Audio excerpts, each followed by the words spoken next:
that's the good thing about when leadership. If you define to your people what you expect of them, they're probably going to prove you right.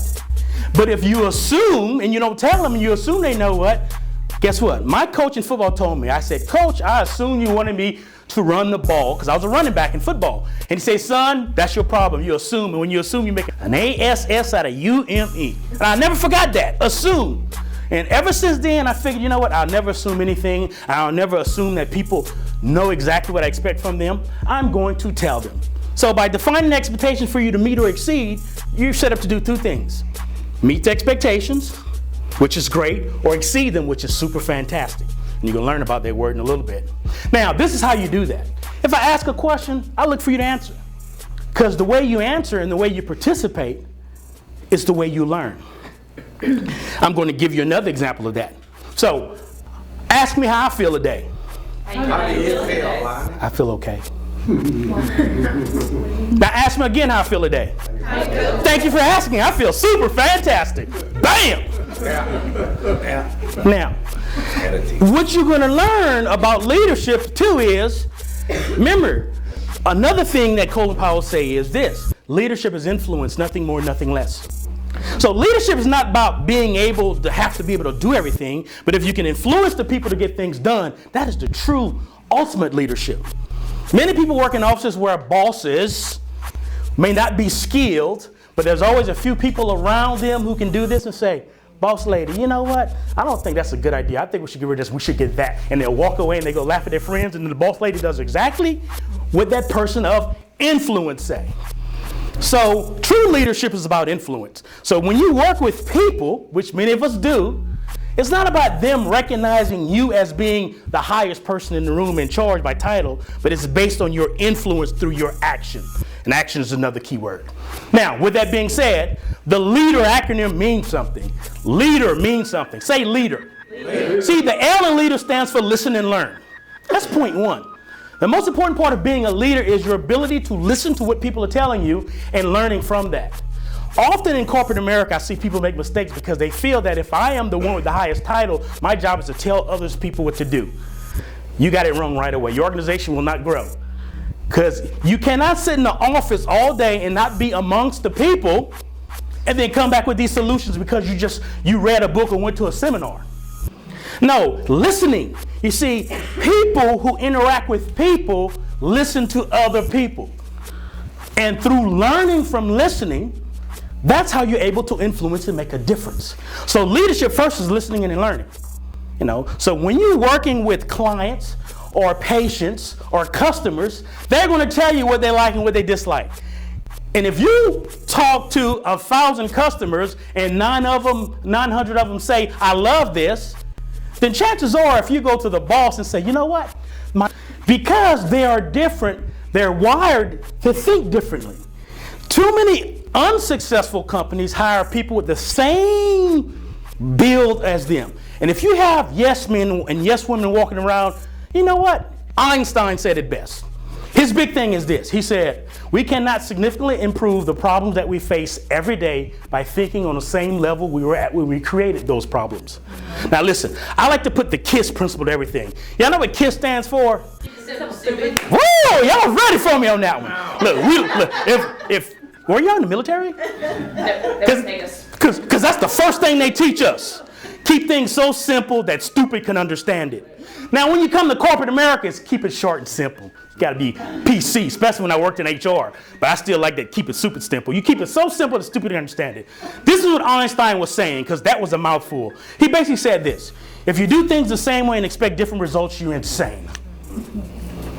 You can't do things the same way and expect a different outcome. So you got to do things differently. So when you create energy in an organization, you're looking for doing things differently. A lot of times I'll sit in corporate meetings and they'll say, well, how did we do last year? Well, if it ain't broke, don't fix it. No. You're constantly looking for a way to improve it. You have to keep it fresh. You have to keep it energy. Because if you don't energize it, it becomes stale. And when it becomes stale, there's no growth. Stagnation is not grow. You have to grow. So you have to have people in your group who create some form of energy.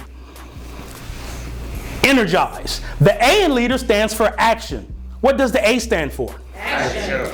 action. Hey, Nike says it's best. What they say? Just what? Do it. Sometimes you have to just do it. Colin Powell is known for 14 leadership principles and points. And one of the most important one he said is, you have to take action. If you have a process and you're about 40% complete, you need to start implementing now. You implement at 40% and you tweak and correct as you go. Because most people want to be perfect. Let me wait till it gets, by the time you get it to where you think it is, guess what? Something's going to change. And you'll never implement it. That's procrastination. So you have to take action as a leader. If somebody says something is wrong, correct it. Take action. Do it.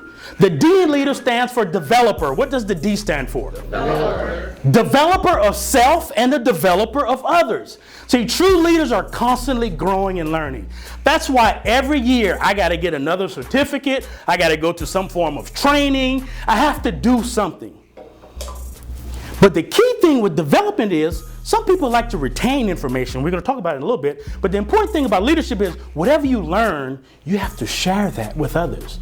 And that's coming because that's part of leader. But first you must develop your skill set and you must develop the people around you.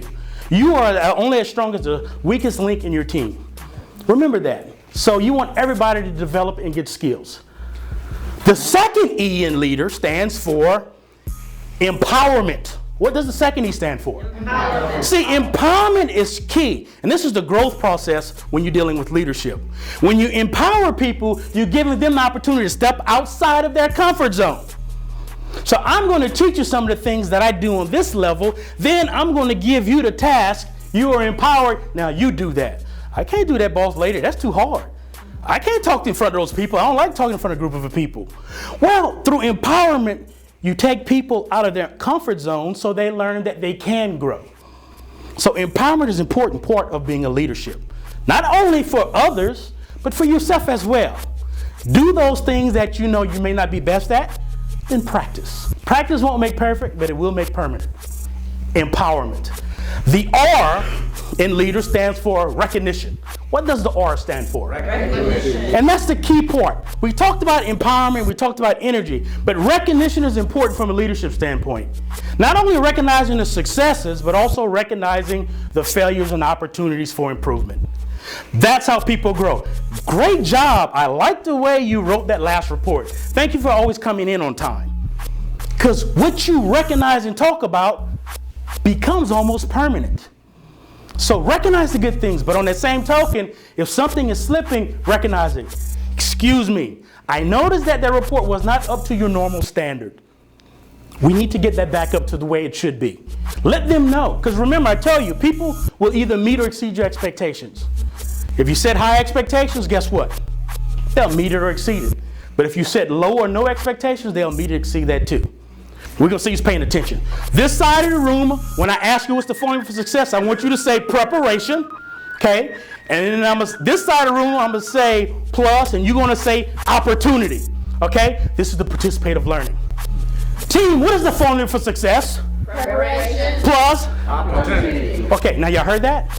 Now watch me step in as a teacher and as a coach. You know what? That was pretty good. But I bet you if I give you another opportunity, you can impress me with a little more energy and enthusiasm. Because leadership is not what you say, it's how you say it. Management is not what you do, but how you do it. That's where leadership example comes in. Esprit de corps. We use different words for that. So a lot of times you can't confuse the words with the actions. So it's all about the actions. So when I ask you, the way you say it is the way you're going to do it. So when I ask you when you say preparation, either you're going to preparation because you're going to prepare, or you're going to preparation because you're going to prepare for it. When you're looking for opportunity, are you looking for opportunity because you kind of want a chance at it, or do you want opportunity because you know that you can exceed that? So let's do a little test. Remember, the way you say it is the way you do it. Now, and then I'm gonna give you another test after that. So the formula for success is preparation plus opportunity. Now, enthusiasm back there, huh? See, if I was in the military, without knowing you anymore, I'd pull you up and make you squad leader. Because in the military, that's how things work. We don't care what other people say. is based on your actions.